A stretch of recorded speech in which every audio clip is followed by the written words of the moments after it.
अब वो समय आ चुका है कि हमें हमारी तैयारी को एक अलग ऊंचाई तक लेकर जाना है। कोई कण कहाँ रहा होगा, एक जगह से चलकर दूसरी जगह गया तो किस तरीके से सदिश लिखेंगे। अब ये पूरा कोण 120 डिग्री था, 180 होने पर ये कोण कितना बनेगा रे भैया। जब मेरे को किसी त्रिभुज की दो भुजाओं के बारे में बताया जाएगा तो कैसे हम क्षेत्रफल निकालेंगे। ऐसा कोई लक्ष्य नहीं है, ऐसी कोई मंजिल नहीं बनी है और ऐसा कोई काम नहीं बना है जिसको हम कर नहीं सकते हैं बेटा जी। हेलो फ्यूचर डॉक्टर्स, उम्मीद करता हूं तुम खुश होंगे, खुशहाल होंगे और स्वस्थ होंगे। बेटा हमने पिछले अध्याय में गणित के बारे में सीखा था कि किस तरीके से गणित फिजिक्स में मदद किया करती है, और मैं पूरी उम्मीद के साथ आया हूं आज कि तुम सबने वो अध्याय बहुत अच्छे से देखा होगा और सीखा होगा कि किस तरीके से गणित हमारी मदद करती है फिजिक्स को हल करने में। तो बेटा आज एक और मैं अध्याय लेके आया हूं तुम्हारे लिए। अगर मैं सीधे सीधे बात करूं तो बेटा ये भी एक तरीके से गणित का ही एक हिस्सा है जिसका नाम है सदिश।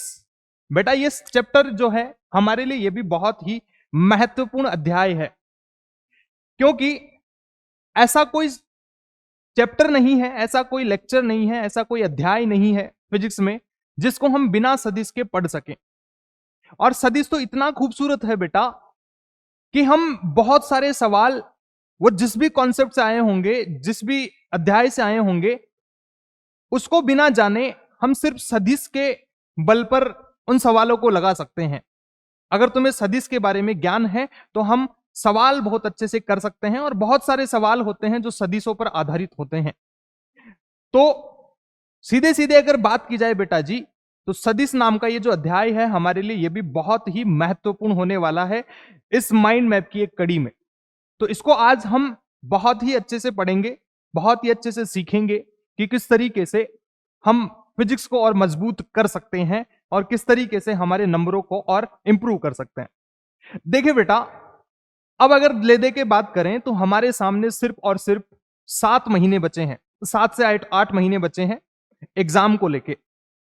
और अब वो समय आ चुका है कि हमें हमारी तैयारी को एक अलग ऊंचाई तक लेकर जाना है, क्योंकि बेटा ये 7 महीने हमें बना सकते हैं।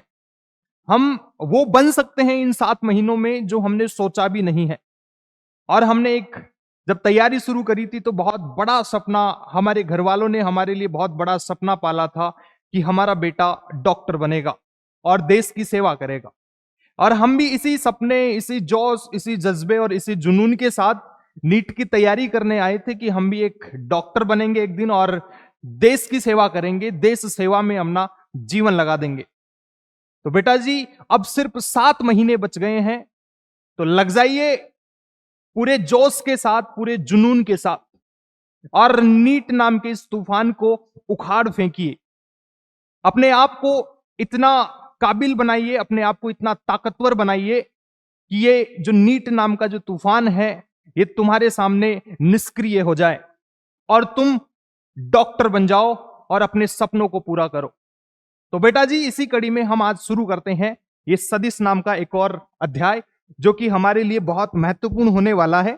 तो सभी बच्चे बहुत अच्छे से इस लेक्चर को देखना है बेटा, और इसके बाद में फिर इस सवालों को लगाना है। देखिए बेटा जी, कल भी मैं देख रहा था, कल के लेक्चर के बाद में कमेंट बॉक्स में बहुत बच्चों के कमेंट आए थे कि सर क्या इसके बाद में हमें सवाल भी लगाने चाहिए, सर क्या हमें इनका अलग से नोट्स में लिखना भी है। तो बेटा जी बिल्कुल आप लोगों को ये नोट्स में लिखना भी है, तुम्हारी एक अलग से नोटबुक होनी चाहिए जिसमें तुम्हारे पास ये सारे के सारे माइंड मैप लिखे हुए हों, क्योंकि बाद में जब अपन बहुत जल्दी से रिवीजन करेंगे तो हमारे पास में कॉपी बनी रहेगी जिसमें हम जल्दी जल्दी तैयारी करेंगे, जल्दी जल्दी रिवीजन करेंगे जब भी हमारे टेस्ट लगा करेंगे। और फिर बहुत सारे बच्चों के सवाल थे कि सर क्या हमें सवाल लगाने हैं, किस तरीके के सवाल लगाने हैं, कैसे हमें सवाल लगाने चाहिए। तो बेटा मैं एक छोटी सी सलाह देना चाहूंगा। जो पीवाईक्यूज होते हैं, पिछले कई सालों में जो सवाल पूछे गए हैं, मैं सीधे सीधे बात करूं तो बेटा पिछले 10 सालों के सवाल उठा लीजिए फिजिक्स में, और इस माइंड मैप को पढ़ने के बाद में उन सवालों को हल करने की कोशिश कीजिए। तुम देखोगे कि तुम उन सवालों को बड़े आसानी से कर पा रहे हो, और उन सवालों को करोगे तो तुम्हें एक आत्मविश्वास मिलेगा कि हां सही में मैं एक अच्छी तैयारी कर रहा हूं और मेरा पेपर अच्छा होने वाला है। तो बेटा जी पिछले सालों के सवाल हमें नहीं छोड़ने हैं, पिछले 10 सालों के सवाल जो हैं परीक्षा में आए हुए हैं, वो सवाल लगाने ही लगाने हैं, कुछ भी हो जाए। वो सवाल तो हमें टिप्स पर होना चाहिए।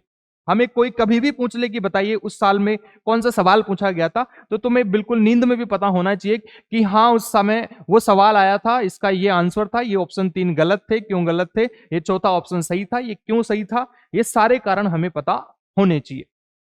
तो देखिए शुरू करते हैं हम सदिश। तो बेटा सदिश के बारे में पढ़ना शुरू करते हैं।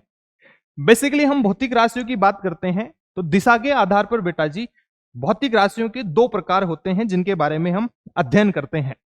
तो सबसे पहली भौतिक राशि है अदिश राशियां और दूसरी है सदिश राशियां। देखिए यहां पर लिखते हैं हम, दूसरी जो भौतिक राशि है वो है सदिश, वो है सदिश राशियां।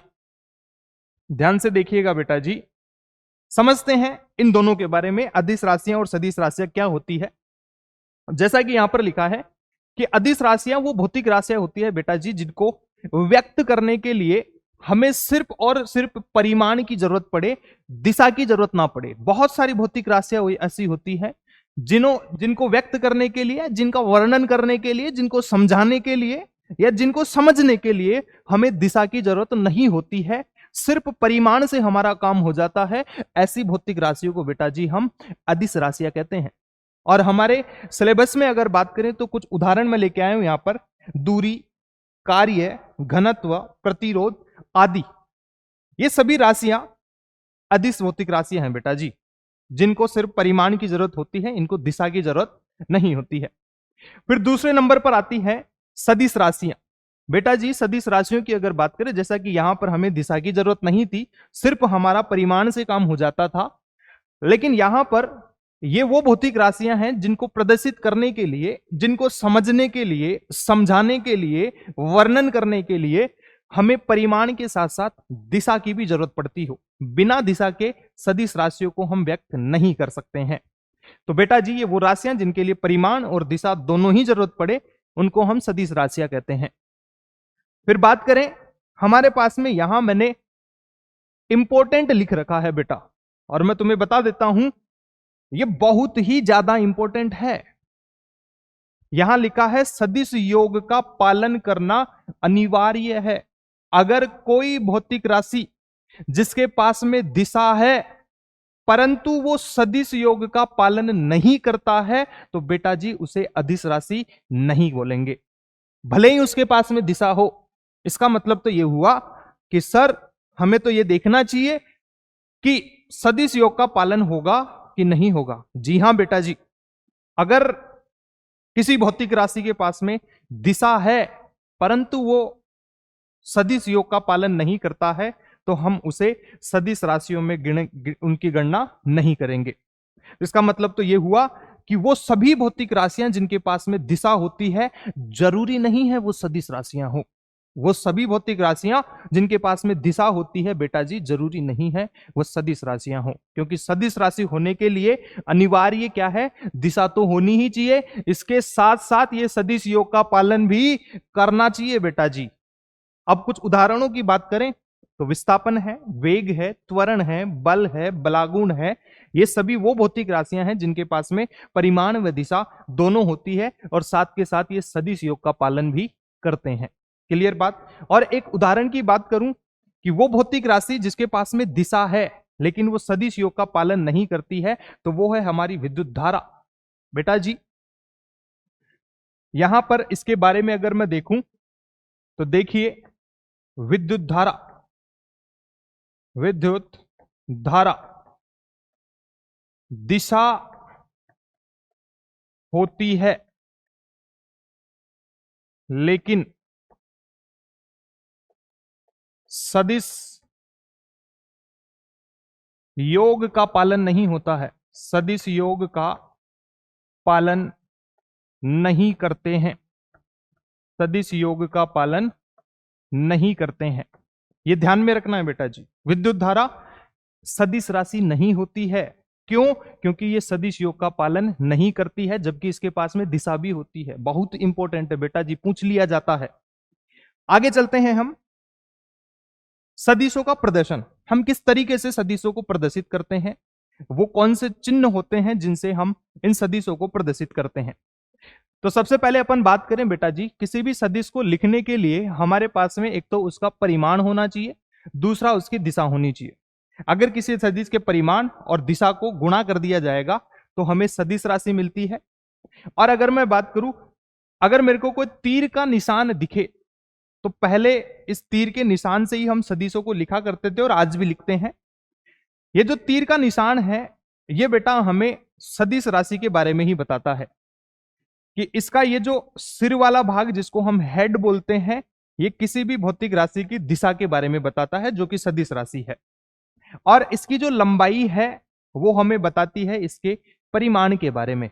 ये जो तीर का निशान अपने को दिखाई देता है इसकी लंबाई होती है परिमाण, और इसका जो सिर है, इसका जो हेड है वो अपने को बताता है इसकी दिशा के बारे में। और इसके बिल्कुल ये जो पूंछ है, लास्ट वाला जो भाग है इसको बोलते हैं पूंछ, आगे वाला भाग है सिर। तो ये हो गया टेल और ये हो गया हेड। क्लियर बेटा। फिर बात करें हम, कोई भी सदिश राशि है, जैसे मान लो कि मेरे पास में बोला गया कि एक सदिश राशि है ए, इसको सदिश रूप में व्यक्त करना है। अब मैं इसके ऊपर बहुत बड़ा तीर का निशान तो लगाऊंगा नहीं, मैं क्या करता हूं, ए लिखा, सदिश राशि है, इसके ऊपर एक छोटा सा तीर बना दिया, तो ये इसका सदिश रूप है। ये क्या है, इसका सदिश रूप है।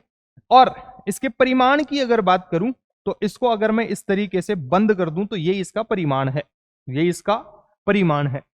और अगर मैं इसको टोपी पहना दूं, अगर इसको टोपी पहना दूं तो ये इसकी दिशा है। ये हो गया सदिश, ये सदिश का परिमाण और ये सदिश की दिशा। तो देखिए किसी सदिश को लिखेंगे तो सदिश हो गया है ए, इसका परिमाण हो गया है ये, और इसकी दिशा हो गई ए कैप। इसको टोपी पहना दिया, इसको अपन कैसे बोलते हैं, ए कैप। तो ये हो गया है सदिश बेटा, इसको बोल देंगे परिमाण और हम इसको बोलेंगे इसकी दिशा, इसको बोल देंगे दिशा। फिर आगे चलते हैं सदिशों के प्रकार। सदिशों के प्रकार की अगर बात करें तो मैंने वो सारे सदिशों के प्रकार लिखे हैं जो हमारे लिए महत्वपूर्ण होने वाले हैं आने वाले बाकी अध्यायों में। तो सबसे पहला सदिश है समान सदिश। समान सदिश वो होते हैं जिनका परिमाण भी समान हो और दिशा भी समान हो। जिनका परिमाण भी दिशा और जिनकी दिशा भी समान हो तो वो बराबर सदिश होते हैं या समान सदिश होते हैं। जैसे कि ये दोनों तीर के निशान से मैंने लिखा, ये दो तीर हैं, एक ए सदिश को दिखाता है और एक बी सदिश को दिखाता है। दोनों की लंबाई बराबर है और दोनों की सिर की जो स्थिति है वो भी एक ही तरफ है। इसका मतलब ये देखिए, ये ए सदिश ये बी सदिश दोनों ही कैसे हैं, समान सदिश है, क्योंकि मेरे दोनों हाथों की लंबाई बराबर है और दोनों हाथ एक ही तरफ इंडिकेट कर रहे हैं, एक ही तरफ दिखा रहे हैं कि इधर जाइए भाई साहब। किसी गाड़ी को रास्ता दिखाना है तो इधर जाइए भाई साहब, इसका मतलब ये दिशा को दिखाया, और ये जो लंबाई है ये किसको दिखा रही है, परिमाण को दिखा रही है। और इन दोनों सदिशों के बीच का जो कोण है वो 0 डिग्री है। इसका मतलब बराबर सदिशों के बीच में कोण 0 डिग्री का होगा, इनका परिमाण भी बराबर और इनकी दिशा भी बराबर होगी। अगला सदिश आता है विपरीत सदिश। विपरीत सदिश की बात करें तो बेटा जी परिमाण समान होगा, लेकिन जैसा कि नाम में लिखा है विपरीत। विपरीत किसे किया जा सकता है, हम दिशा को विपरीत कर सकते हैं। इसका मतलब यहां पर दिशा क्या है, विपरीत है, दिशा उल्टी होती है। कि जैसे ये ए सदिश है और ये बी सदिश है, दोनों तीर की लंबाई बराबर है। जैसे कि ये दोनों सदिश, ये इधर की तरफ देख रहा, ये इधर की तरफ देख रहा, दोनों की लंबाई तो बराबर है रे बाबा। इसका मतलब परिमाण बराबर है लेकिन दिशा दोनों की विपरीत है, तो दोनों ही सदिश कैसे हैं, विपरीत सदिश है। विपरीत सदिशों के बीच में कोण होगा 180 डिग्री का, बहुत महत्वपूर्ण है, हमें पता होना चाहिए। ठीक है, फिर बात करते हैं, यहां जैसे हमने ए सदिश बराबर बी सदिश लिखा था, अगर मेरे को इन दोनों सदिशों के बीच में बराबर का चिन्ह लगाना है तो किसी एक को माइनस से गुणा करना पड़ेगा। क्यों, ये माइनस का जो चिन्ह है किसी भी सदिश की दिशा को बदल देता है। माइनस का चिन्ह क्या करता है, किसी भी सदिश की दिशा को बदलने का काम करता है, विपरीत करने का काम करता है। यह हमें दिखाएगा जब अपन क्रिया प्रतिक्रिया बलों के बारे में पढ़ाएंगे कि ये क्रिया है तो दूसरा प्रतिक्रिया है, क्योंकि क्रिया और प्रतिक्रिया दोनों का परिमाण बराबर होता है लेकिन दिशा विपरीत होती है और दोनों के बीच में 180 डिग्री कोण होता है। अगला है समांतर सदिश। समांतर सदिश का मतलब है कि दिशा तो समान होगी लेकिन परिमाण समान हो भी सकता है और नहीं भी हो सकता है। जरूरी नहीं है, परिमाण कुछ भी हो सकता है, बस दिशा दोनों की बराबर होनी चाहिए। जैसे कि अभी परिमाण भी बराबर और दिशा भी बराबर, इन दोनों को हम क्या बोल सकते हैं, समान सदिश तो है ही है, इसके साथ साथ ये दोनों समांतर सदिश भी है। लेकिन अगर मैं ऐसे बात कर लूं, ये देखिए, ये तो इसका तो परिमाण, इसकी लंबाई ज्यादा है, इसकी लंबाई कम है, मतलब इसका परिमाण ज्यादा, इसका परिमाण कम। तो दोनों एक तरफ देख रहे थे, दिशा बराबर थी लेकिन परिमाण बराबर नहीं था, फिर भी ये क्या है, समांतर सदिश है। इनके बीच में भी कोण 0 डिग्री का होता है, परिमाण बराबर होगा। फिर प्रति समांतर सदिश, प्रति समांतर सदिश का मतलब दिशा विपरीत, और परिमाण समान हो भी सकता है, नहीं भी हो सकता है, कोण 180 डिग्री का होगा। क्लियर बात। अगले सदिश की बात करें तो समतलीय सदिश होता है। समतलीय सदिश की बात करें तो वो सभी सदिश जो सब एक ही तल में हो। जैसे 4 लकड़ियां लेके आऊं और चारों लकड़ियां मैं आंगन में आकर रख दूं, तो मेरे लिए ये आंगना जो है, ये जो आंगन है, अपने घर का जो फर्श होता है, वो एक तल है। अगर चारों लकड़ियों को एक ही तल पर लाके रख दिया तो चारों लकड़ियां समतल है, एक ही तल में है, समतलीय लकड़ियां हैं वो, समतलीय सदिश हैं वो। जबकि एक लकड़ी को ऐसे गाड़ दूं, नीचे गड्ढा खोद के उसमें लगा दूं और 2 लकड़ियों को नीचे रख दूं, तो वो समतलीय नहीं है, क्योंकि एक लकड़ी तो धरातल से ऊपर की तरफ है, 90 डिग्री के कोण पर है, तो वो असमतलीय है, क्योंकि वो धरातल के साथ तल में नहीं है। बात समझ में आती है, वो असमतलीय सदिश होती है। फिर हमारे लिए बहुत ही महत्वपूर्ण, बहुत बहुत बहुत ही महत्वपूर्ण बेटा जी, एक सदिश का प्रकार है जिसको अपन बोलते हैं एकांकी सदिश, जिसको हम बोलते हैं एकांकी सदिश। यूनिट वेक्टर के नाम से जानते हैं, नाम से ही पता लग रहा है, एकाकी, जिसका परिमाण 1 हो उसको हम एकांकी सदिश बोलते हैं। बेटा जी, वो सदिश जिसका परिमाण सिर्फ 1 हो उसी को हम क्या बोलते हैं, एकांकी सदिश बोलते हैं। और यह सदिश हमारे लिए मुख्य रूप से सदिश राशियों की दिशा के बारे में बताता है। हमें जब भी किसी भौतिक राशि की दिशा की जरूरत होगी तो हम उस भौतिक राशि का एकांकी सदिश लिखेंगे, उसका यूनिट वेक्टर लिखेंगे। तो ये जो एकांकी सदिश होते हैं, जैसा कि हमने यहां पर पढ़ा था, जब सदिशों का प्रदर्शन कर रहे थे तो हमने ये ए कैप लिखा था बेटा जी।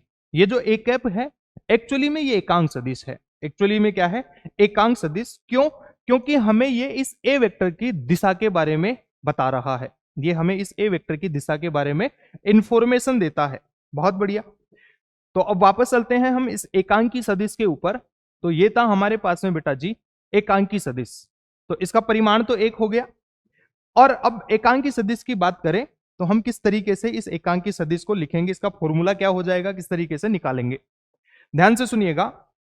हमने देखा था कि सदिशों का प्रदर्शन हम ए सदिश बराबर इसका परिमाण गुणा इस ए सदिश की दिशा। तो ए सदिश की दिशा जो लिखता है उसी को अपन क्या बोलते हैं, एकांकी सदिश। मेरे को ये एकांकी सदिश लिखना था, तो ए के बराबर ए वेक्टर बटा इसका परिमाण। बात समझ में आती है? इसका मतलब जब भी मेरे को किसी सदिश की दिशा लिखनी होगी तो उस सदिश में उसके परिमाण का भाग दे देंगे, सदिश में परिमाण का भाग दे देंगे, तो हमें क्या मिलने वाला है, एकांकी सदिश। बात समझ में आती है? जैसे कि अब अगले सवाल की अगर मैं बात करूं तो मान लो कि मेरे पास में ये एक्स एक्सिस है, ये एक्स अक्ष है, ये वाई अक्ष है और ये जेड अक्ष है।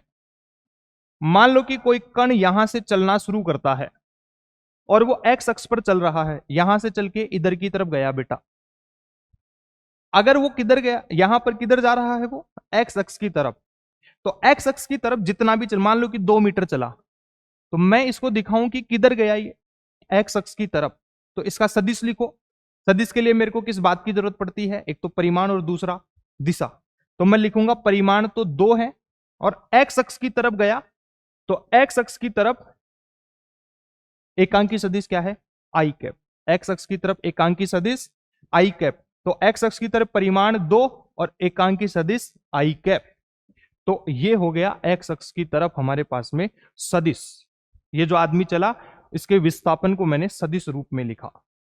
ऐसा ही अपन वाई अक्ष में भी बोल सकते हैं और ऐसा ही हम जेड अक्ष में बोल सकते हैं। तो एक्स अक्ष की तरफ एकांकी सदिश आई कैप, वाई अक्ष की तरफ जे कैप और जेड अक्ष की तरफ की कैप। बात समझ में आती है बेटा जी? बहुत इंपॉर्टेंट है हमारे लिए जब अपन पढ़ रहे होंगे बलों के बारे में, जब हमें बल का घटक लिखना होगा फिर अपन विस्थापन के बारे में पढ़ेंगे, किसी कण की स्थिति के बारे में बताएंगे, कोई कण कहाँ रहा होगा, एक जगह से चलकर दूसरी जगह गया तो किस तरीके से सदिश लिखेंगे, विस्थापन लिखेंगे। तो हमारे लिए बहुत इंपॉर्टेंट होने वाला है ये एकांकी सदिश, अपने को बहुत अच्छे से इसके बारे में पता होना चाहिए। बहुत महत्वपूर्ण बिंदु है हमारे पास में कि सदिशों के बीच में कोण कैसे लिखेंगे। सदिशों के बीच में बेटा जी कोण हम सिर्फ और सिर्फ एक ही कंडीशन में लिख सकते हैं, जब हेड टू हेड कनेक्टेड हो या टेल टू टेल कनेक्टेड हो। ताल से ताल मिलाओ, ताल से ताल का मतलब टेल टू टेल, जब दो सदिश आपस में या तो उनकी पूंछ से पूंछ जुड़ी हुई हो या उनके सिर से सिर जुड़ा हुआ हो, हम सिर्फ उसी शर्त पे इनके बीच का कोण बता सकते हैं, अन्यथा उनके बीच का कोण हम नहीं बता सकते हैं। बात समझ में आती है? बहुत इंपॉर्टेंट है। कब बता पाएंगे? जब वो या तो हेड टू हेड या टेल टू टेल। जैसा कि यहां पर देखें तो ये देखिए दो सदिश थे, एक ए सदिश है और दूसरा बी सदिश। इनको अगर देखोगे तो इसका माथा और इसका माथा, इसका सिर और इसका सिर दोनों जुड़े हुए हैं, तब जाके हमने बोला कि ये कोण थीटा है। अब यहां पर कोण तो दो बन रहे हैं, एक तो थीटा और दूसरा फाई। अब इन दोनों में बड़ा कौन है? फाई, और छोटा कौन? थीटा। तो हम छोटे वाले कोण को लेते हैं, बड़े वाले कोण को काउंट नहीं करेंगे। सदिशों के बीच में हमेशा न्यूनतम संभव कोण लेते हैं हम। तो यहां पर दो कोण बनते थे, उनमें से न्यूनतम कोण थीटा। तो हम इनमें से जो कोण न्यूनतम होगा या छोटा कोण होगा, छोटा कोण, तो हम छोटे वाले कोण को लेंगे, बड़े वाले कोण को नहीं लेंगे। दूसरे उदाहरण में देखूं तो मेरे पास में एक सदिश C और दूसरा सदिश D। इन दोनों सदिशों को देखोगे तो देखिए यहां जैसे सिर से सिर जुड़े हुए थे, यहां पर देखिए दोनों सदिशों की पूंछ से पूंछ जुड़ी हुई है, टेल से टेल जुड़ी हुई है। तो जब टेल टू टेल कनेक्टेड होंगे तब इनके बीच का कोण हम बता सकते हैं, अन्यथा हम इनका कोण नहीं बता पाएंगे। तो अब यहां पर भी थीटा और फाई, तो हम बड़े वाले कोण को नहीं लेंगे, छोटे वाले कोण को ले लेंगे। अब जैसे मान लो कि एक सदिश था इस तरीके से, इसको मान लिया मैंने ए सदिश और ये आ गया है बी सदिश।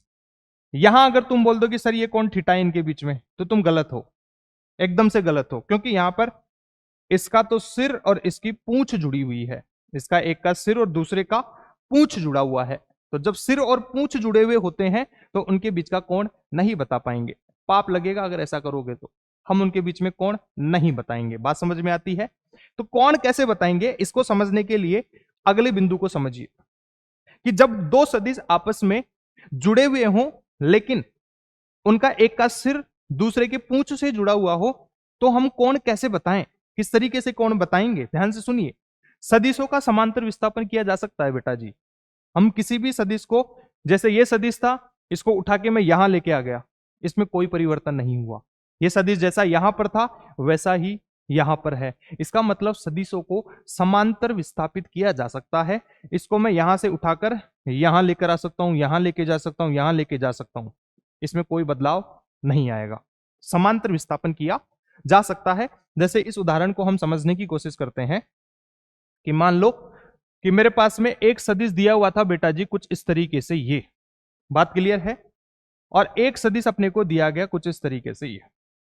अभी मेरे को ये कोण दिया हुआ है, मान लेता हूं कि कोई कोण दिया मेरे को यहां से, ये 120 डिग्री का कोण दिया हुआ है और मेरे को बोला गया कि ए सदिश में बी सदिश के बीच का कोण बता दीजिए भैया।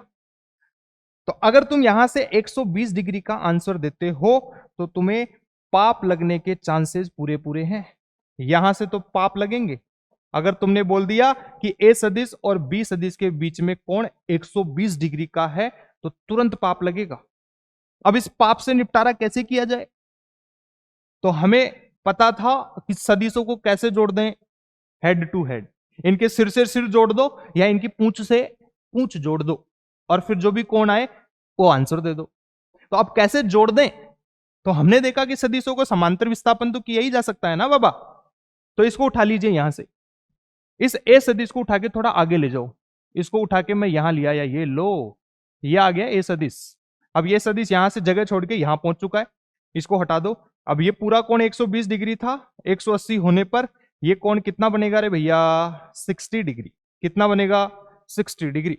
तो अब यहां से बोल देंगे कि ए सदिश की पूंछ और बी सदिश की भी पूंछ, पूंछ से पूंछ जुड़ी तो कोण बना, पूंछ से पूंछ जुड़ी तो कोण बना, और वो कोण कितना? 60 डिग्री। अब हमें आंसर देना है इन दोनों सदिशों के बीच कोण कितना है? 60 डिग्री है। क्लियर बात? और यहां हम अब होने वाले पाप से बच सकते हैं। ठीक है, तो आगे चलते हैं।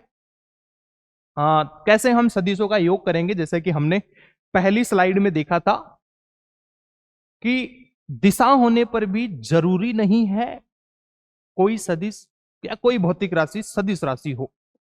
सदिश राशि होने के लिए सदिशों के योग का पालन होना चाहिए। सदिश होने के लिए सदिशों के योग का पालन होना चाहिए। तो देखिए, सदिशों के योग का पालन करने के लिए पहले सदिशों का योग तो समझिए क्या होता है। सबसे पहले नियम आता है हमारे पास में त्रिभुज का नियम, जो सदिशों को जोड़ने का काम करता है। अब कैसे? मैंने दो सदिश लिए, एक ए सदिश है और बी सदिश।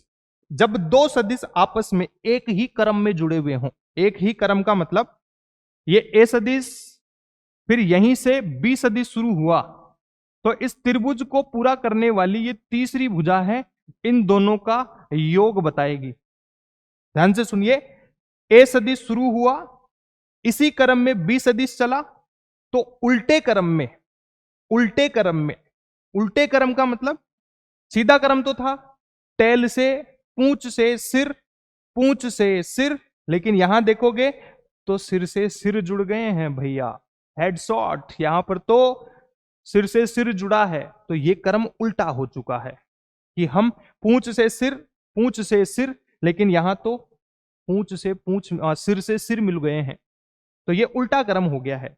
जब दो सदिश ए और बी समान क्रम में जुड़े हुए हो, तो त्रिभुज को पूरा करने वाली तीसरी भुजा इन दोनों सदिशों के योग के बारे में बताती है भैया, इन दोनों के योग के बारे में बताती है। तो आर सदिश बराबर ए सदिश प्लस बी सदिश, ये तीसरा सदिश है आर, जो कि क्या बताएगा? ए सदिश और बी सदिश के योग के बारे में, ए सदिश और बी सदिश के योग के बारे में। अब यहां से इनका परिमाण क्या हो सकता है? ध्यान से सुनिएगा। अगर मैं देखें इन दोनों सदिशों के बीच में, ए सदिश और बी सदिश के बीच का कोण कितना है? थीटा। मैं ये कोण थीटा नहीं बता पाऊंगा। क्यों? क्योंकि यहां पर तो सिर और पूंछ जुड़े हुए थे। अगर कोण बताना है तो इस ए को उठा के आगे ले आइए, और ये ए हो जाएगा यहां। तो फिर ध्यान से देखिए, पूंछ से पूंछ जुड़ने पर यह कोण क्या हो जाता है? थीटा। बात समझ में आती है? तो ए और बी के बीच में कोण थीटा है। तो हमें ये जो तीर दिया गया है इसकी लंबाई के बारे में बात करनी है। तो ये मेरे पास में ए सदिश है, मान लेता हूं कि इसका परिमाण ए और बी सदिश का परिमाण बी। तो ये भुजा हो गई है बी कोस थीटा और ये भुजा हो गई है बी साइन थीटा। क्योंकि मेरे को ये परिणामी सदिश है, ये जो आर सदिश अपने को दिया गया है बेटा, इसको बोलते हैं हम ए सदिश व बी सदिश का परिणामी सदिश। अब इस परिणामी सदिश के पास में दिशा भी होगी, तो इसका परिमाण भी होगा। तो सबसे पहले परिमाण की बात करते हैं। तो परिमाण बोले तो इस ये जो भुजा दी गई है इसकी लंबाई तो परिमाण होता है। तो यहां से देखेंगे ये एक समकोण त्रिभुज बन गया, इसमें पाइथागोरस प्रमेय लगाओगे, लंब का स्क्वायर, लंब का स्क्वायर प्लस आधार का स्क्वायर बराबर कर्ण का स्क्वायर, और उसको सोल्व करने पर मेरे को परिमाण मिलता है आर बराबर under root A square plus B square plus 2ab cos theta. ठीक है, आर बराबर under root A square plus B square plus 2ab cos theta. और ए सदिश के सापेक्ष इस परिणामी सदिश की जो दिशा है उसको हम लिखेंगे कोण अल्फा से, वो tan अल्फा बराबर हो जाएगा बी साइन थीटा बटा ए प्लस बी कॉस थीटा। यहां पर ए सदिश का परिमाण है, बी सदिश का परिमाण है, और थीटा ए व बी के बीच का कोण है, और अल्फा अपने को बता रहा है ए सदिश के सापेक्ष परिणामी सदिश की दिशा। बात समझ में आती है? अब यहां पर कुछ महत्वपूर्ण बिंदु है कि यदि ए सदिश और बी सदिश बराबर हो, ए सदिश और बी सदिश बराबर हो, बराबर होने का मतलब हो गया कि दोनों का परिमाण क्या हो जाए? बराबर हो जाए, और दोनों की दिशा भी क्या हो जाए? बराबर हो जाए। तो ध्यान से देखिएगा किस तरीके से लिखेंगे।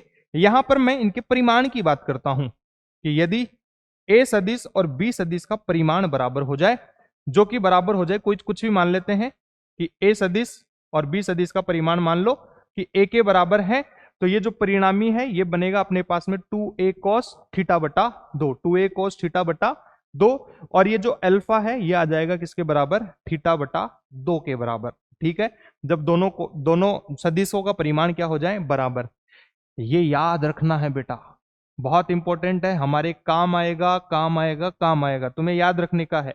ठीक है, फिर अगली बात करें, जब दोनों सदिशों के बीच का कोण 0 डिग्री हो जाए, जब दोनों सदिशों के बीच का कोण 0 डिग्री हो जाए तो हमें ये जो परिणामी है, ये जो परिणामी सदिश है इसका परिमाण मिलेगा a प्लस बी के बराबर। जब दो सदिश एक ही दिशा में होंगे तो दोनों का परिमाण आपस में जुड़ जाएगा, a प्लस बी के बराबर आ जाएगा। और ये जब दो सदिशों को जोड़ा जाता है तो उनका अधिकतम योग है, इससे ज्यादा योग कभी दो सदिशों का हो नहीं सकता है। तो यहां से समझ में आना चाहिए कि दो सदिशों के बीच में अधिकतम योग कब हो सकता है, तो दो सदिशों के बीच में अधिकतम योग बेटा जी जब वो दोनों एक ही दिशा में हो, मतलब उनके बीच का कोण क्या हो, 0 डिग्री हो। तो 0 डिग्री होने पर उनका योग अधिकतम होगा। फिर अगर दोनों सदिश 180 डिग्री का मतलब विपरीत सदिश, हमने पढ़ा था अभी सदिशों का प्रकार, 180 डिग्री कोण होने पर विपरीत सदिश होते हैं। जब सदिश आपस में विपरीत होते हैं तो उनका जो परिमाण अपने को मिलता है बेटा जी वो न्यूनतम होता है। उनका परिमाण क्या होता है, न्यूनतम होता है। और यहां से मैं देख पा रहा हूं कि ये जो सदिशों का परिणामी सदिश है उसका जो परिमाण r है ये a माइनस बी के बराबर हो सकता है या इससे ज्यादा होगा, और a प्लस बी के बराबर हो सकता है या इससे कम होगा। याद रखने का है, हमारे बहुत काम आएगा। ठीक है, फिर बात करते हैं इन सदिशों को योग करने का दूसरा नियम, जिसको हम समांतर चतुर्भुज का नियम कहते हैं। इसमें पहले जोड़ सीखते हैं कि किस तरीके से दो सदिशों को जोड़ा जाए, जैसे कि दो सदिश आपस में जुड़े हुए थे एक ही क्रम में। अब यहां देखेंगे तो जब दो सदिशों की पूंछ से पूंछ जुड़ी हुई हो, ए सदिश था और बी सदिश था, दोनों की पूंछ से पूंछ मतलब टेल से टेल जुड़ी हुई हो।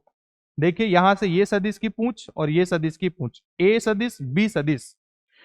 तो इस समांतर चतुर्भुज को, ये ए सदिश था बी सदिश था, समांतर चतुर्भुज पूरा करो तो इनके प्रतिच्छेदी बिंदु से, ए सदिश और बी सदिश के प्रतिच्छेदी बिंदु से होकर गुजरने वाला जो विकर्ण है वो इनके परिणामी सदिश आर सदिश को दिखाता है, जो कि किसके बराबर हो जाएगा, ए सदिश प्लस बी सदिश के बराबर।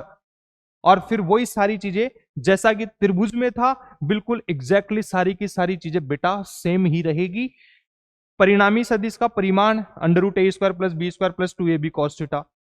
यहां से ये जो कोण अल्फा है tan अल्फा, ये b sin थीटा बटा a plus b cos theta. बस एक नई चीज सीखेंगे कि ये जो कोण बीटा है ये बराबर होगा किसके, ये बराबर होगा बेटा जी tan बीटा बराबर a sin थीटा बटा b plus a cos theta. बात समझ में आती है। अगली स्लाइड पर चलते हैं। अगली स्लाइड में देखेंगे कि अब तक तो हमें त्रिभुज नियम से और समांतर चतुर्भुज के नियम से हमने सिर्फ दो सदिशों को जोड़ा, ए सदिश और बी सदिश। अब हम अगर हमारे पास में दो से ज्यादा सदिश होंगे तो उनको जोड़ने के लिए हम बहुभुज का नियम बात करते हैं, जिसमें बहुत ऐसा एक ऐसी ज्यामिति जिसमें बहुत सारी भुजाएं होती है, तो उसको जोड़ने के लिए हम बहुभुज नियम का पालन करेंगे बहुत सारे सदिश होने पर। तो ए सदिश, बी सदिश, सी सदिश, डी सदिश। तो देखिए सारे सदिश, एक्चुअली अगर मैं बात करूं ये त्रिभुज के नियम पर ही आधारित होता है, त्रिभुज के नियम पर ही आधारित होता है। देखिए हमारे बहुत कम काम आएगा लेकिन पता होना चाहिए, है ना। बहुभुज का नियम, दो से ज्यादा सदिश हो, जब बहुत सारे सदिश एक ही क्रम में जुड़े हुए हो, ए बी सी डी, तो ये एक ही क्रम है सबका, तो विपरीत क्रम में आने वाली बहुभुज की जो अंतिम भुजा है वो इनके परिणामी सदिश के बारे में बताती है, जो कि ए सदिश प्लस बी सदिश प्लस सी सदिश प्लस डी सदिश के बारे में आता है। फिर सदिशों के वैकलन की बात करें या इनके सबट्रैक्शन की बात करें तो आर सदिश बराबर दो सदिशों को घटाना है, बेसिकली ए सदिश माइनस बी सदिश। मैं इसको ऐसे लिख सकता हूं ना बेटा, ए सदिश प्लस माइनस बी सदिश, क्योंकि प्लस माइनस को गुणा करेंगे तो फिर से माइनस हो जाएगा। अब यहां पर देखने वाली बात है कि हमने प्लस का चिन्ह तो है लेकिन बी सदिश के साथ माइनस का चिन्ह है। इसका मतलब यह हुआ किसी सदिश को माइनस से गुणा करने पर उसकी दिशा बदल जाती है। किसी सदिश को माइनस से गुणा करने पर उसकी दिशा बदल जाती है। तो त्रिभुज के नियम में अगर बात करूं, अगर ये दिशा बदल दूंगा मैं, अगर बी सदिश इधर ले आऊंगा, ये कोण थीटा, तो क्या 180 माइनस थीटा हो जाएगा। बहुत बढ़िया। इसका मतलब जो पहले ए सदिश और बी सदिश के बीच में कोण थीटा दिया हुआ था वो 180 माइनस थीटा हो गया है। तो फिर जहां जहां इस सूत्र में हमारे पास में कोस थीटा, थीटा है, थीटा है, थीटा है, सभी जगह क्या पुट कर दो 180 माइनस थीटा। सभी जगह 180 माइनस थीटा लिखूंगा तो परिणामी सदिश का परिमाण जो है वो under root A square plus B square minus 2ab cos theta और tan अल्फा बराबर बी साइन थीटा बटा A minus B cos theta आ जाएगा। बस इतना ही ध्यान रखना, बाकी कहानी सेम ही रहेगी। फिर यहां से अगर बात करें कि दो सदिशों का परिमाण बराबर हो जाए तो A vector minus B vector का जो परिमाण है वो 2a साइन थीटा बाई 2 के बराबर आएगा। और बेटा बहुत इंपॉर्टेंट है, याद कर लेना, याद कर लेना, जब हम वृत्तीय गति के बारे में पढ़ेंगे, जब हम वृत्तीय गति में पढ़ेंगे, वृत्तीय गति पढ़ेंगे, या जब अपन वृत्तीय गति पढ़ेंगे, या फिर हम जब पढ़ रहे होंगे वेग में होने वाला परिवर्तन, तो वहां पर हमारे ये काम में आएगा। तो वहां हमें वेग में होने वाला परिवर्तन निकालना रहेगा। जैसे कि अगर मैं बात करूं तो मेरे पास में ये एक वृत्त है बेटा जी, और इस वृत्त में अगर बात कीजिएगा तो ध्यान से देखिएगा, यहां पर ये बिंदु, यहां पर ये बिंदु, ये इधर से गया v1 सदिश, यहां से गया v2 सदिश। क्लियर बात। तो वेग में परिवर्तन v2 माइनस v1, बहुत बढ़िया। तो ये परिमाण बताना रहेगा तो हमें यही वाला सूत्र काम में लेना होगा जब ये चाल बराबर हो जाएगी, v1 बराबर v और v2 बराबर v, तो वेग में होने वाला परिवर्तन 2v साइन थीटा बाई 2। बहुत आसान है, मजा आ जाएगा यहां से। तो इस तरीके से अगर ये चीजें याद रखोगे तो मैं कह रहा हूं ना बेटा जी बहुत ही आसान है, और हमें ये फिजिक्स को आसान बनाएंगे। ये मैं कह रहा हूं, बार बार कह रहा हूं, जो हमने गणित पढ़ी थी पहले अध्याय में और आज हम सदिश पढ़ रहे हैं, ये दोनों चैप्टर बहुत भयंकर तरीके से पढ़ लिए तो फिजिक्स बहुत आसान होने वाली है, बहुत आसान होने वाली है। इस बात की मैं गारंटी देता हूं, आने वाले चैप्टर में तुम्हें बहुत मजा आने वाला है। उनके माइंड में जब पढ़ोगे एकदम से सारी चीजें क्लियर करवा देंगे। तुम्हें टेंशन नहीं लेने का बेटा जी, जब तक अपन बैठा है तुम्हें टेंशन नहीं लेने का है बाबा। हम टेंशन लेगा तो तुम क्या करेगा, है ना, हम टेंशन लेगा ना तुम्हारे लिए। बात समझ में आती है। हम टेंशन लेंगे तो तुम अच्छे से जिएंगे, है ना। तुमको टेंशन नहीं लेना है, तुम सिर्फ पढ़ते जाना है, तुम्हें सिर्फ पढ़ाई करनी है। पढ़ाई पर ही फोकस कीजिए, बाकी सारी टेंशन, बाकी सारे क्या करना है क्या नहीं करना है, भैया कैसे पढ़ेंगे बच्चे, कैसे कहां से सवाल लगाएंगे, कैसे रिवीजन करेंगे, ये सारी बातें सोचने के लिए तो हम बने हैं ना। तो हमें करने दीजिए हमारा काम, तुम्हारा काम सिर्फ पढ़ना, तो पढ़ाई कीजिए। आगे देखिए, सदिशों के समकोणीय घटकों के बारे में बात करते हैं, और बहुत ही इंपॉर्टेंट है बेटा जी, बहुत इंपॉर्टेंट, बहुत ही इंपॉर्टेंट हमारे लिए घटक निकालना बहुत इंपॉर्टेंट है। किसी भी सदिश के घटक कैसे निकालते हैं, क्योंकि जब अपन बलों के बारे में पढ़ रहे होंगे, जब अपन कार्य की गणना करेंगे, वहां पर बल का घटक निकालना बहुत जरूरी है। जब बल दिया हुआ होगा किसी कोण पर, तो किस तरीके से हम विस्थापन की दिशा में बल का घटक निकाल लेंगे, वो यहीं से सीखेंगे। जैसे कि मान लो कि मेरे पास में एक सदिश है r, जिसका परिमाण है r। क्लियर बात। तो इसका x दिशा की तरफ घटक हो जाएगा r कोस थीटा, और y दिशा की तरफ घटक हो जाएगा r साइन थीटा। कुछ नहीं सोचना, सिंपल सी बात सुनिएगा, जहां कोण दिया हुआ हो वहां कोस थीटा, और जहां कोण नहीं दिया हुआ हो वहां साइन थीटा। सिंपल सी कहानी। आर था, R cos theta, R sine theta. अब अगर आर का सदिश रूप लिखना हो तो मेरे को पता है कि ये आर एक्स बोले तो सदिश का, ये जो आर सदिश का, इसका एक्स दिशा की तरफ घटक, और ये आर वाई क्या है, वाई दिशा की तरफ घटक। तो आर सदिश लिखूंगा तो आर सदिश एक्स एक्सिस की तरफ, एक्स अक्ष की तरफ कितना है, आर एक्स, इसका परिमाण कितना, आर एक्स। एक्स एक्सिस की तरफ दिशा एकांकी सदिश आई कैप, तो R X I cap. Y X की तरफ घटक कितना, आर वाई, और एकाकी सदिश जे कैप, तो R X I cap. R Y J cap. आर सदिश लिखूंगा तो R X R cos theta और आर वाई कितना आर साइन थीटा, तो R cos theta I cap plus R sine theta J cap. इस तरीके से हम सदिश रूप लिखते हैं किसी भी बल का या किसी भी भौतिक राशि का जो सदिश रूप में दी गई होगी। फिर यहां पर बात करते हैं कि मेरे को एक्स वाई और जेड तीनों ही घटक दिए हुए होंगे, तो आर सदिश बराबर R X I cap R Y J cap plus R Z K cap. अब यहां से ये सदिश था हमारे पास में आर सदिश, इस आर सदिश का एक्स अक्ष के साथ कोण अल्फा, वाई अक्ष के साथ कोण बीटा और जेड अक्ष के साथ कोण गामा दिया गया है। तो कोज्या, इसको बोलते हैं कोज्या, सदिशों की कोज्या।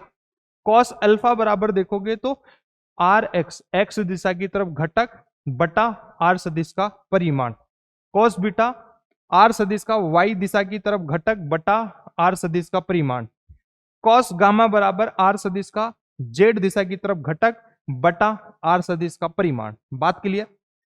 फिर अगर इन सब का वर्ग करके जोड़ दिया जाए, cos square alpha plus cos square beta plus cos square gamma, तो ये 1 के बराबर आएगा।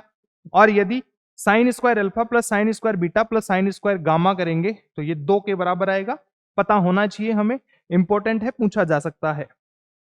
अगली बात करते हैं बेटा जी, हमारे लिए बहुत इंपॉर्टेंट है, अदिश गुणन बहुत इंपॉर्टेंट है, क्योंकि जब अपन कार्य के बारे में पढ़ेंगे, जब अपन कार्य के बारे में पढ़ेंगे तो हमें पता है कि वर्क बराबर होता है बल और विस्थापन का डॉट प्रोडक्ट या अदिश गुणन। इसका हमें पता होना चाहिए कि किस तरीके से हम ये सवाल करेंगे, अदिश गुणन कैसे लेते हैं। तो जैसे कि हमें दिया गया ए सदिश और बी सदिश और इन दोनों के बीच में कोण कितना दिया गया है, थीटा। इन दोनों के बीच में कोण कितना बाबा, थीटा। तो ए वेक्टर डॉट, यहां डॉट लिखा है, इसका मतलब यह है कि जो गुणा की जगह है, गुणा की सब जगह हम एक बिंदु काम में लेंगे जिसको हम डॉट बोलते हैं। तो A vector dot B vector, ए सदिश डॉट बी सदिश करेंगे तो ये हमें मिलने वाला है ए बी कॉस थीटा। ये हमें क्या मिलने वाला है, ए बी कॉस थीटा। यहां पर ए सदिश का परिमाण, बी बी सदिश का परिमाण और थीटा है ए सदिश और बी सदिश के बीच का कोण। और नाम में छुपा है अदिश गुणन। जब दो सदिश राशियों को गुणा करेंगे और जब उनके बीच का डॉट प्रोडक्ट लिया जाएगा, अदिश गुणन किया जाएगा, तो हमें एक अदिश राशि मिलेगी, हमें एक अदिश राशि मिलेगी। जैसा कि बल और विस्थापन का अगर हम अदिश गुणन करेंगे या इनके बीच में डॉट प्रोडक्ट ले रहे हैं तो हमें कार्य मिलता है और कार्य एक अदिश राशि होती है। तो यदि इन दोनों सदिशों के बीच में कोण 0 डिग्री हो तो cos 0 1 होता है, तो A vector dot B vector बराबर ए बी, और ये इसकी अधिकतम मान होगा। फिर ये बहुत इंपॉर्टेंट है, जब दो सदिश आपस में लंबवत हो, जब दो सदिश आपस में क्या हो, लंबवत। लंबवत होने का मतलब क्या हो गया, इनके बीच में कोण कितना रे बाबा, 90 डिग्री। जब कोण 90 डिग्री होगा तो A vector dot B vector बराबर 0 डिग्री, ए वेक्टर डॉट बी वेक्टर बराबर 0, क्योंकि cos 90 क्या होता है, 0। तो 0 को किसी से भी गुणा करो तो आंसर क्या मिलेगा, 0। पता होना चाहिए। हम जब प्रक्षेप पे गति पढ़ेंगे तो वहां बोलेंगे कि एक बॉल को u वेग से फेंका गया, तो बताइए कितने समय बाद में ये दोनों बॉल आपस में लंबवत होगी। तो हम प्रारंभिक वेग का सदिश रूप लिखेंगे और t समय बाद में उस वेग का सदिश रूप लिखेंगे और फिर दोनों सदिशों का हम डॉट प्रोडक्ट लेंगे, क्योंकि वहां पर लंबवत है और जहां लंबवत हो जाए वहीं पर डॉट प्रोडक्ट लेके क्या कर दो, 0 के बराबर, हमें आंसर मिल जाएगा। बात समझ में आती है। फिर यदि दो सदिशों के बीच का कोण 180 डिग्री हो तो उनका जो डॉट प्रोडक्ट है वो ऋणात्मक होगा, माइनस ए बी, और ये न्यूनतम होता है बेटा जी। फिर यहां से देखें कि वही एक्स एक्सिस की तरफ ये देखिए, ये आई कैप, जे कैप और ये के कैप। तो आई कैप का आई कैप साथ, खुद का खुद के साथ अगर डॉट प्रोडक्ट लोगे, खुद का खुद के साथ अगर डॉट प्रोडक्ट लोगे तो परिमाण का वर्ग मिलता है। जैसे कि यहां पर अगर मैं बात कर ले, खुद का खुद के साथ डॉट प्रोडक्ट मतलब खुद का खुद के साथ, तो 0 डिग्री कोण होता है, ये तो आपस में एक ही हो गया। समांतर सदिश, समांतर सदिशों के बीच में कोण कितना, 0। यदि ए सदिश और बी सदिश का परिमाण बराबर हो जाए तो ए गुणा ए क्या हो गया, ए स्क्वायर। ए गुणा ए क्या हो गया है, ए स्क्वायर हो गया है। यदि ए सदिश का परिमाण ए बराबर बी हो जाए तो A vector dot B vector बराबर मिलेगा, यहां से बी भी तो अपना ये हो गया है, A vector dot A vector बराबर हो जाएगा अच्छा देखिए, सही से समझते हैं। जब खुद का खुद के साथ डॉट प्रोडक्ट ले, खुद का खुद के साथ ही डॉट प्रोडक्ट ले, ए सदिश, तो खुद का खुद के साथ हमेशा 0 डिग्री का एंगल होता है। 0 डिग्री होने पर ए बी मिलता है हमें। अब दोनों ही ए, तो ए इंटू ए कितना हो गया, ए स्क्वायर। खुद का खुद के साथ डॉट प्रोडक्ट लोगे ना बाबा, तो तुम्हें तुम्हारे परिमाण का वर्ग मिलने वाला है। सिंपल सी बात ध्यान में रखने का है। तो आई कैप खुद का खुद के साथ, और आई कैप क्या है, एकाकी सदिश का परिमाण 1, तो 1 का स्क्वायर 1। जे कैप डॉट जे कैप 1, के कैप डॉट के कैप 1। आई कैप और जे कैप दोनों 90 डिग्री पर है, 90 डिग्री पर है, लंबवत है। और लंबवत होगा तो दोनों के बीच का डॉट प्रोडक्ट अदिश गुणन 0 डिग्री। जे कैप डॉट जे कैप लंबवत है 0 डिग्री, लंबवत है 0 डिग्री। फिर दो गुणधर्म और है। A vector dot B vector बराबर होता है B vector dot A vector के बराबर। इन दोनों को अगर अदला बदली कर दोगे तब भी कोई फर्क नहीं पड़ता है, क्योंकि ए बी कॉस थीटा अदिश राशि है। 2 गुणा 3 करो, चाहे से 3 गुणा 2 करो, हमेशा 6 ही आंसर मिलेगा। इससे कोई फर्क ही नहीं पड़ता है। फिर A vector dot B vector plus C vector, इसका मतलब इसको अंदर गुणा कर दो। इसको वितरण का नियम कहते हैं। ए वेक्टर डॉट बी वेक्टर, ए वेक्टर डॉट सी वेक्टर, ये हो गया हमारे पास में अदिश गुणन। फिर सदिश का प्रक्षेपण की बात करते हैं, किस तरीके से हम इनका प्रक्षेप पे लेते हैं। प्रक्षेप का मतलब भी घटक ही होता है बेटा, प्रक्षेप का मतलब ही घटक होता है। तो पूछा गया कि बी सदिश का ए सदिश पर प्रक्षेप, बी सदिश का ए सदिश पर प्रक्षेप, इधर की तरफ घटक तो थीटा दिया हुआ है, तो ये हो जाएगा B cos theta, B cos theta, तो बी कॉस थीटा बराबर B vector dot A cap. ये हो गया है यहां पर हमारे पास में बी सदिश का ए सदिश पर प्रक्षेपण। क्लियर बात, घटक। तो देखिए किसका प्रक्षेप लेना था, बी सदिश का, तो बी सदिश को ऐसे कैसे लग दो, किसके अनुदिश, ए सदिश के अनुदिश, या किसके ऊपर, ए सदिश के ऊपर, तो ए सदिश का एकाकी सदिश, ए सदिश की दिशा, तो A vector dot B vector dot A cap. बात समझ में आती है। ऐसे ही ए वेक्टर का बी वेक्टर पर प्रक्षेप लेंगे, तो किसका प्रक्षेप, ए वेक्टर का, तो ए वेक्टर को ऐसे कैसे, और किसके ऊपर, बी वेक्टर, तो बी वेक्टर की दिशा, तो A vector dot B cap. और इसका घटक इधर की तरफ थीटा के साथ ए कोस थीटा हो जाएगा। सिंपल सी बात है। अब मैं यहां पर 2 सदिश लेके आया हूं, ए सदिश और बी सदिश। किस तरीके से हम इनका डॉट प्रोडक्ट लेते हैं जब हमें इस तरीके से दिया हुआ हो। तो ध्यान से देखिए, मैं यहां से देख रहा हूं, इनको लिख देता हूं 2 आई कैप प्लस जे कैप माइनस के कैप डॉट, यहां पर आ गया हमारे पास में ये 3 आई कैप प्लस 2 जे कैप माइनस के कैप। तो कुछ नहीं करना, आई कैप को आई कैप के साथ गुणा करो, जे कैप को जे कैप के साथ, के कैप को के कैप के साथ। 2 को 3 से गुणा किया 6, 1 को 2 से गुणा किया 2, माइनस 1 को माइनस 1 से गुणा किया। देखिए सिंपल सा लिख देता हूं, 2 गुणा 3 ये प्लस 1 गुणा यहां पर 2, यहां पर प्लस माइनस 1 गुणा माइनस 1। तो जो भी आई कैप का गुणांक है वो आई कैप के गुणांक से गुणा होगा, जे कैप का गुणांक जे कैप से, के कैप का गुणांक के कैप से। ये इस तरीके से हम इनका अदिश गुणन लेंगे। आगे चलते हैं हम और सदिश गुणन की बात करते हैं। सदिश गुणन की बात करें तो इसको हम बोलते हैं क्रॉस प्रोडक्ट। इसको हम क्या बोलते हैं, क्रॉस प्रोडक्ट। ध्यान से सुनिएगा, हमारे पास में 2 सदिश हैं, ए सदिश और बी सदिश।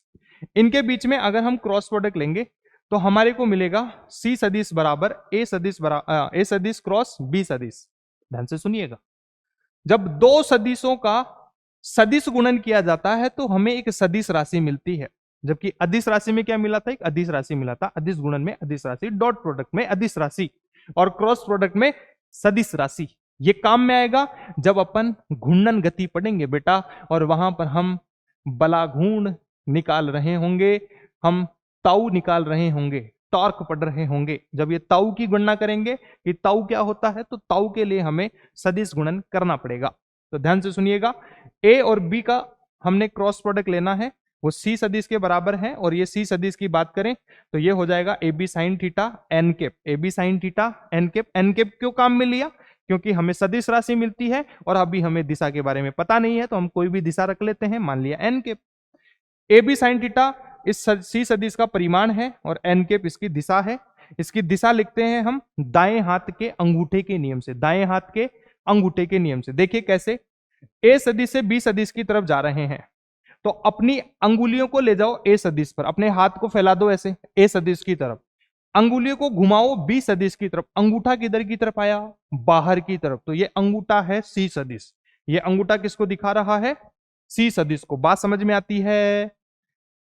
ए सदिश की तरफ हाथ फैलाओ, कौन सा, दायां हाथ, ए गुणा ए क्रॉस बी कर रहे थे, तो ए की तरफ हाथ ले गए, बी की तरफ अंगुलियां घुमा दो, तो अंगूठा किधर आ रहा है, बाहर की तरफ, ये हो गया है सी सदिश क्रॉस प्रोडक्ट।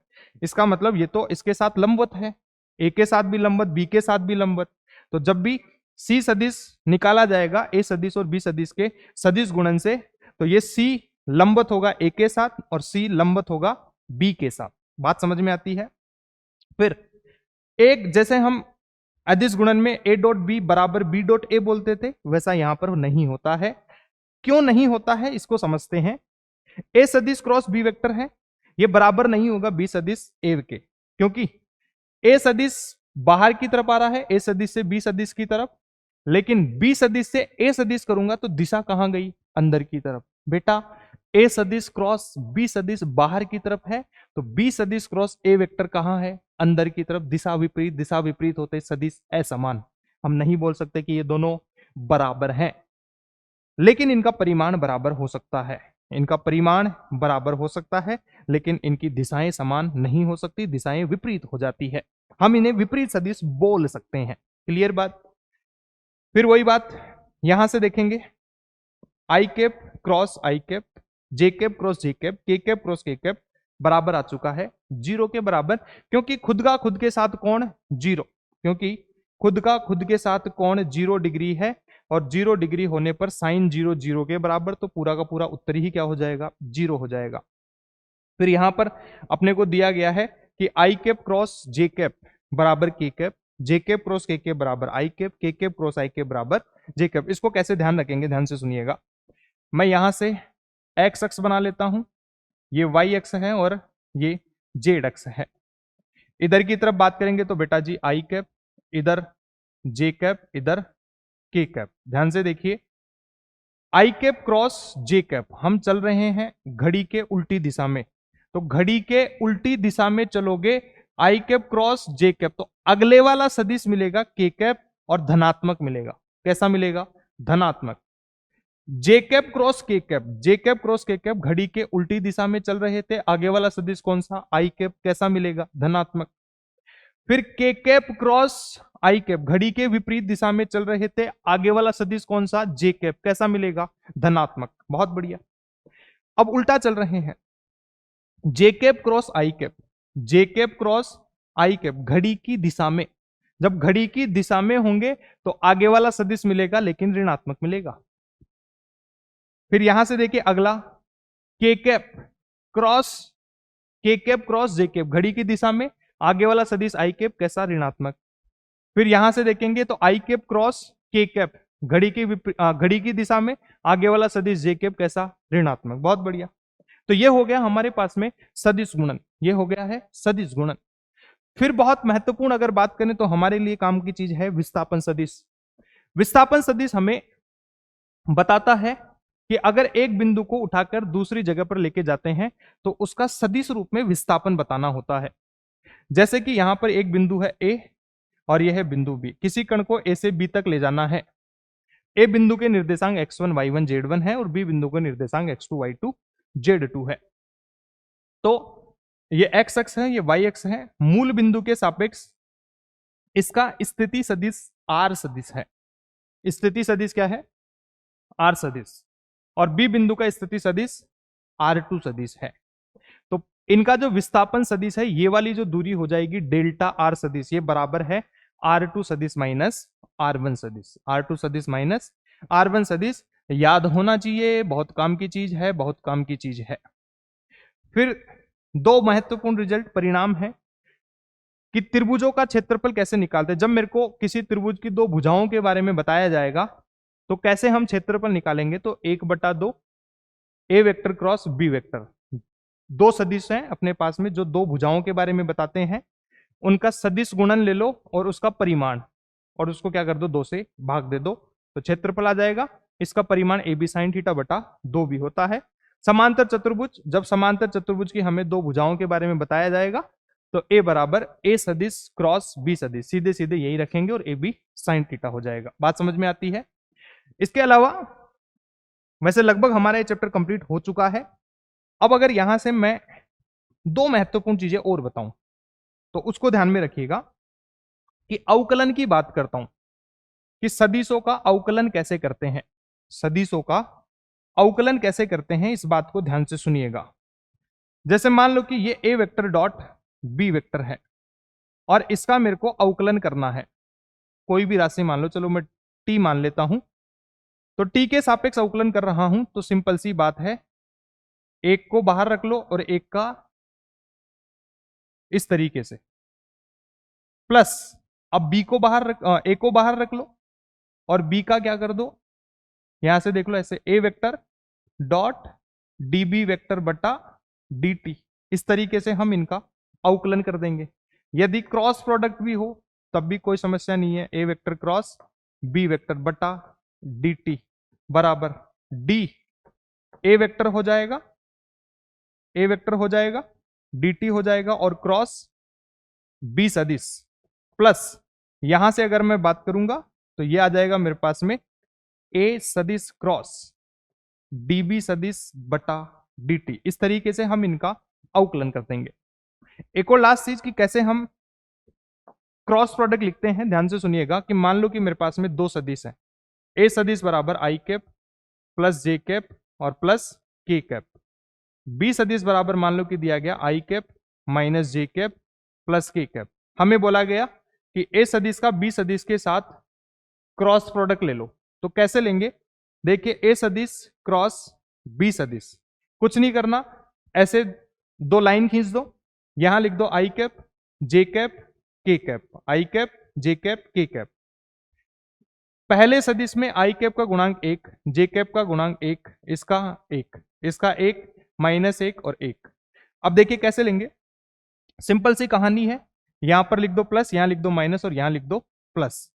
तो सबसे पहले प्लस आई कैप, अब इस आई कैप वाली लाइन को और इस वाले कॉलम को ढक लो, इस एक को गुणा करो एक से, तो एक गुणा एक, एक से एक को एक से गुणा किया तो एक, फिर माइनस, अब इस माइनस एक को एक से गुणा किया तो माइनस एक गुणा एक क्या हो गया है, माइनस एक। बहुत बढ़िया। अब आगे आ चुका है माइनस जे कैप, इस लाइन को ढक लो और इसको भी ढक लो, जिसमें जे कैप है उस लाइन को और इस वाले कॉलम को ढक लो। अब एक को गुणा करो एक से, तो एक गुणा एक एक, माइनस एक को एक से गुणा किया तो एक, अब प्लस के कैप। बहुत बढ़िया। इस के कैप वाली लाइन को और इस वाले कॉलम को ढक लो, एक को एक से गुणा, माइनस एक से गुणा किया तो माइनस एक माइनस माइनस एक, ये हो गया है सदिश गुणन, जब अपने को इस तरीके से दिया हुआ होगा। बात समझ में आती है बेटा जी। तो ये पूरा हमारे पास में अध्याय था जिसको हमने सदिश के नाम से जाना। बेटा इसको बहुत अच्छे से पढ़िएगा, बहुत अच्छे से इन सवालों को करने की कोशिश कीजिएगा, बहुत अच्छे से इन सवालों को करने की कोशिश कीजिएगा। और जाते जाते अगर मैं बात करूं तो बेटा जी बहुत खूबसूरत सी कविता मेरे को याद आती है, एक बहुत खूबसूरत सी शायरी मेरे को याद आती है तुम लोगों के लिए, कि राह में मुश्किलें होंगी हजार। बेटा जब अपन तैयारी कर रहे हैं तो हमें बीच में बहुत सारे अप एंड डाउन्स भी देखने को मिलते हैं। कभी कभी लगता है कि यार टेस्ट में रिजल्ट नहीं आया है, क्या करूं, परेशान हो गया हूं। लेकिन बेटा जी एक बहुत ही खूबसूरत कविता है, इसको ध्यान रखिए कि राह में मुश्किलें होगी हजार, तू दो कदम बढ़ा तो सही। बहुत सारी मुश्किलें हैं कि राह में मुश्किलें होगी हजार, तुम दो कदम बढ़ा तो सही, हो जाएगा हर सपना साकार। तुम चलो तो सही, तुम चलो तो सही, मुश्किल है पर इतना भी नहीं, मुश्किल है पर इतना भी नहीं कि तू कर ना सके। दूर है मंजिल लेकिन इतनी भी नहीं कि तू पा ना सके। कि मंजिल दूर है लेकिन इतनी भी दूर नहीं है बेटा जी कि हम उसको पा ना सके। ऐसा कोई लक्ष्य नहीं है, ऐसी कोई मंजिल नहीं बनी है और ऐसा कोई काम नहीं बना है जिसको हम कर नहीं सकते हैं बेटा जी। अगर है हमारे हौसलों में हिम्मत, है हमारे सपनों में जान, और हमने अगर जिंदा होके सपने देखे हैं, हमारे सपने जिंदा है, तो बेटा जी हम कुछ भी कर सकते हैं। सिर्फ और सिर्फ हमारी मानसिकता का फर्क है बेटा जी। अगर हमने हमारी मानसिकता को खूबसूरत बना लिया है तो हमारी मंजिल भी बहुत खूबसूरत होगी और हमारा पूरा जीवन भी बहुत खूबसूरत होगा। तो बेटा जी पढ़ते रहिए, मेहनत करते रहिए और अपने लक्ष्य की प्राप्ति के लिए लगातार लगे रहिए। और क्योंकि जिंदा हैं तो जिंदे होने का परिचय हमें देना है, हमारे सपनों के लिए लगे रहना है, लड़ते रहना है, और एक दिन जरूर हम हमारी सफलता तक पहुंचेंगे, मंजिल तक पहुंचेंगे और डॉक्टर बनने का सपना पर पूरा करेंगे और देश सेवा में हमारा हमारा जो कंट्रीब्यूशन है, हमारा जो योगदान है, उसको हम दिखाएंगे और एक सच्चे नागरिक होने का परिचय देंगे। जय हिंद, जय भारत, जय भारत।